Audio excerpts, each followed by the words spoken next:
Morning Cruise, Dave, Bill, and Carmen at the Joy FM. We've got David Crowder in here this morning. We've known Crowder for a while. We were just talking about Waco. We came to the Dr. Pepper house. You've been to all of my houses. We've Actually, however, we haven't been to the house Atlanta in house, Atlanta. so we got to make that happen.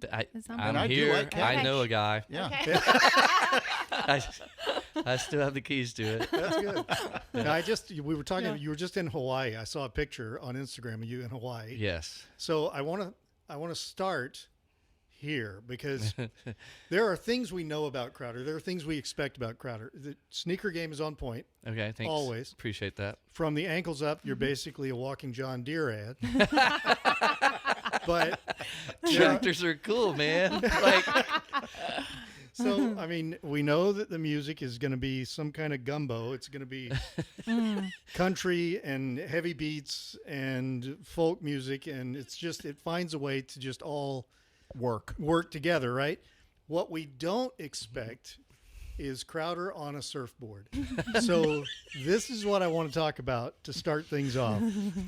I want to talk about Crowder surfing and how you learned oh my how word. to surf. And could you make a distinction between crowder surfing and crowd surfing for us? That's Yes. also very important. Crowd surfing. Okay, the worst crowd surfing moment I had was in Dallas, Texas. We were playing at a little tiny club in Deep Ellum, and this is really early on, and the place is packed. It's not a very large room, but it's packed, and there's only one restroom in the whole place, and it's the opposite of where the stage is. There's no backstage. It's just the stage is wedged in this corner, and this does not happen often.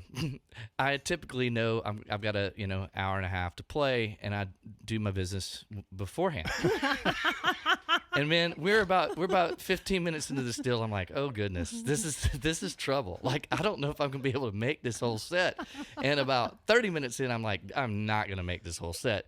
So I have to stop the show, and I'm like, I'm so sorry. No, you told him. This is the deal. There's no choice. And I'm like, guys, I really need to use the restroom. And I see that the only place to go is across y'all. So they crowd surf me to the restroom.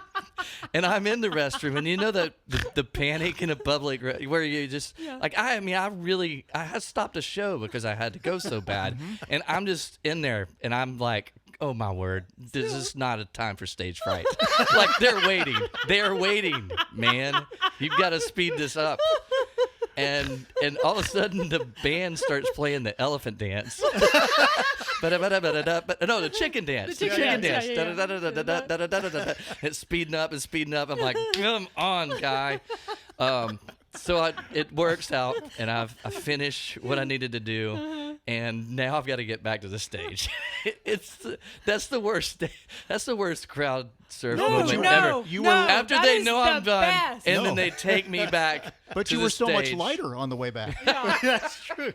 It was. I almost floated. It felt like I hovered above the fray. That is the best story I think we've ever heard. It was terrible. No. I promise you. That I is promise the you, best. the stress that was with me alone in that room Yes. while they waited. Surf me to the bathroom. Yeah. See, but And now, then back. It was the trip back where I'm just completely humiliated.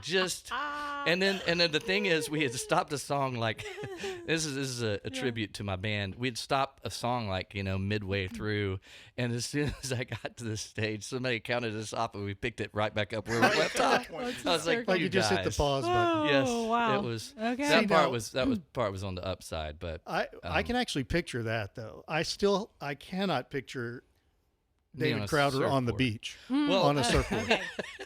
is it because I don't wear shorts often? That's part of it. yeah, Yeah, that could be it.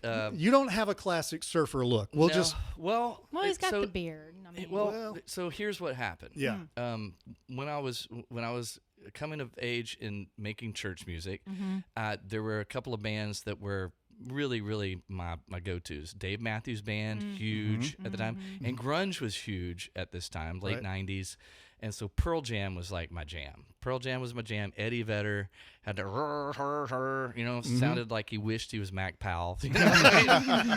He had that gravel thing going on.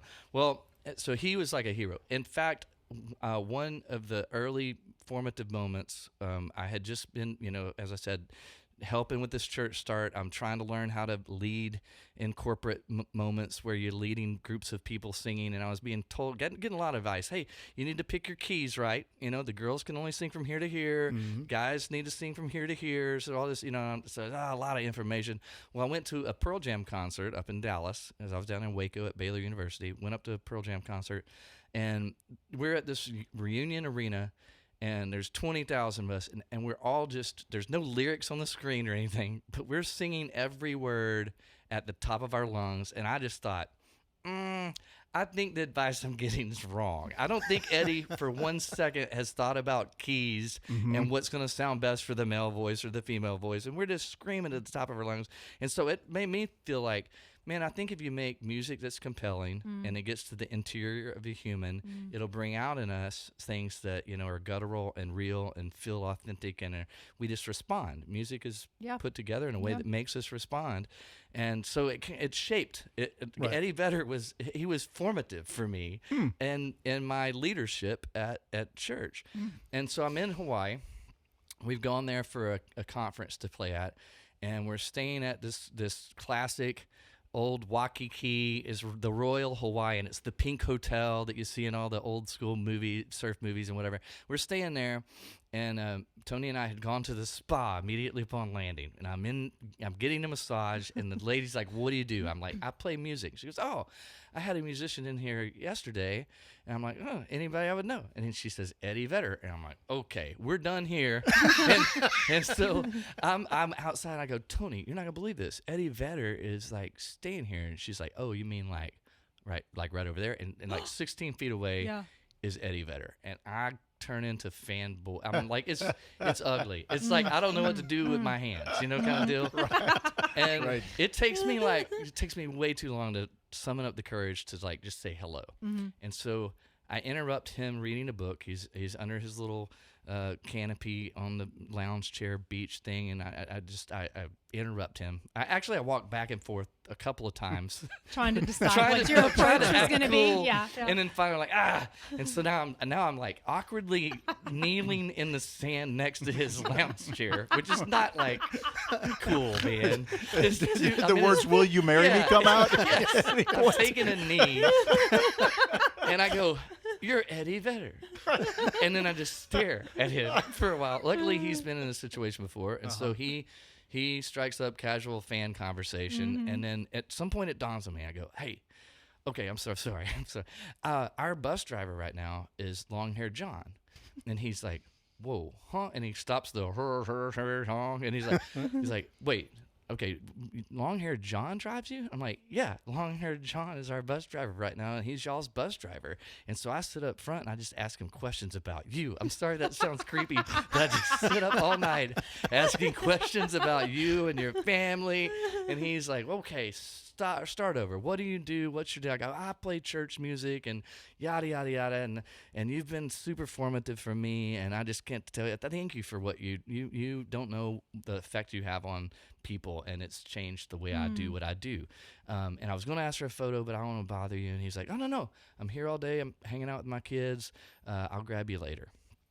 Don't see him again. We go to dinner.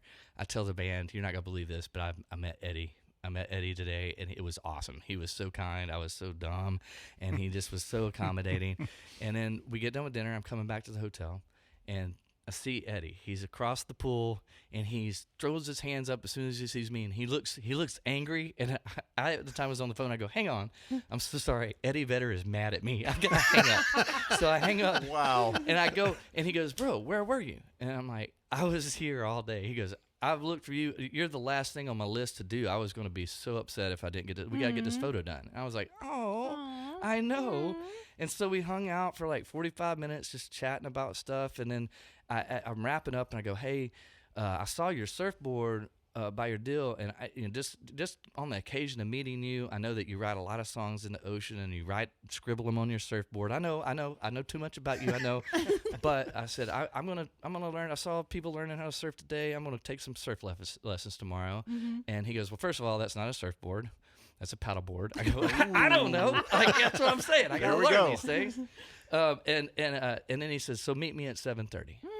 I go, whoa, wait, what? He goes, yep, meet me at 7:30. By now I knew it's his last day, and he's headed back to the States the next morning, Right. because he's got to play it on Saturday Night Live. Wow. And so I'm like, but it's your last day. Like, is your family going to be upset? Like, are you going to spend it with this joker? Like, he goes, meet me at 7:30. I go, bro, I'm not gonna sleep tonight. I'm gonna call everybody I know. I'm gonna have a list of questions. It's gonna be like the worst morning you've ever had. But just meet me at 7:30.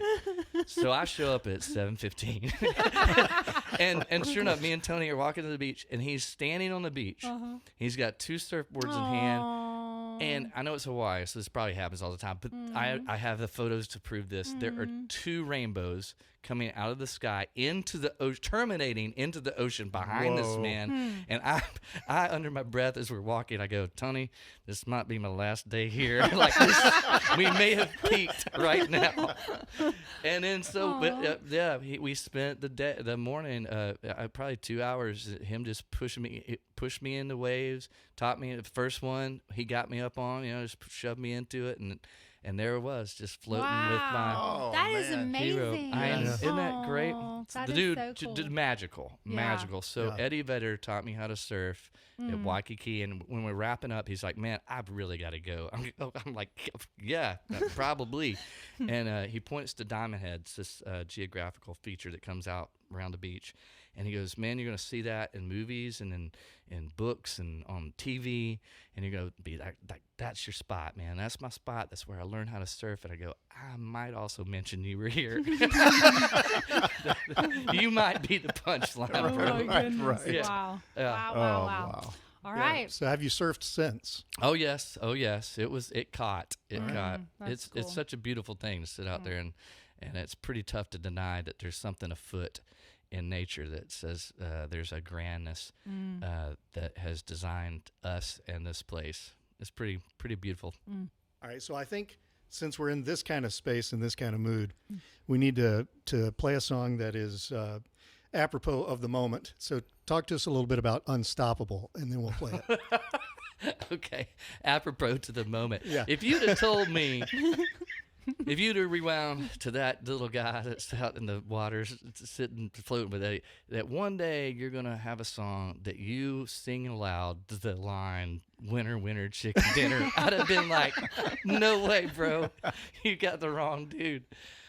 This song has the line, "Winter, winter, chicken dinner," and if that can't put a smile on your face, I don't know what can. But the bridge, Yes. the bridge is, well, first of all, you need to know this song was written on a houseboat outside of Nashville, Tennessee, on a karaoke machine that had a light. It had light shows that went with the karaoke machine. So it's me, Solomon Olds, and his wife, Lauren, and we just got beats going, and we've all got microphones that are wireless, so you can just run around the whole houseboat singing whatever comes to mind, which is how lines like "Winter, winter, chicken dinner" come. Yeah, very thoughtful, very introspective. But the bridge just popped out, and man, when it did, it was like, at first it was kind of funny, and then as you sing it as a almost mantra, it becomes really internal, and you're like, man, God's got us. God's got us. He's on our side, and there's nothing that's going to stop him. So this is for the ESPN highlight reel right here. Okay.